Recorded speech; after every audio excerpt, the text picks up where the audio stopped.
அன்பர்களே, இளமை பருவம் ஆற்றல் மிகுந்த பருவம். ஆற்றிலே வெள்ள பெருக்கெடுத்து ஓடுவது போன்று வலிமை மிக்க ஒரு பருவம். அந்த பருவத்தில் இளைஞர்கள், இளம் பெண்கள் எப்படி இருக்க வேண்டும், எப்படி இருந்தால் நல்லது, அதை அறிந்து கொண்டு அதற்கேற்ப வாழ்வதற்காக இந்த தவக்கால கண்ணாடி உங்களுக்கு சில கேள்விகளை எழுப்புகிறது. ஆகவே இளைஞர், இளம் பெண்கள் யாராக இருந்தாலும் அவர்கள் இந்த கேள்விகளின் அடிப்படையில் தங்களை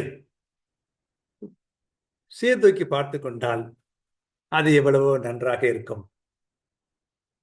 இளைஞர், இளம்பெண் ஆகிய நீர் வாழ்க்கைக்கு உயர்ந்த குறிக்கோள் உடையவரா? மிக முக்கியமான ஒன்று. நீர் கனவு உலகிலே வாழ்பவரா, யதார்த்தம் அறிந்து வாழ்பவரா? இளமை பருவம் கனவு காண்கிற பருவம். ஆனால் கனவு நனவாகக்கூடிய வகையான கனவாக இருந்தால் அது எவ்வளவோ நல்லது. நனவாக்குவதற்காக துணிச்சலோடு செயல் புரிபவராக இருந்தால் அது இன்னும் நல்லது. நீர் ஆடம்பர வாழ்வை விரும்புகிறவரா?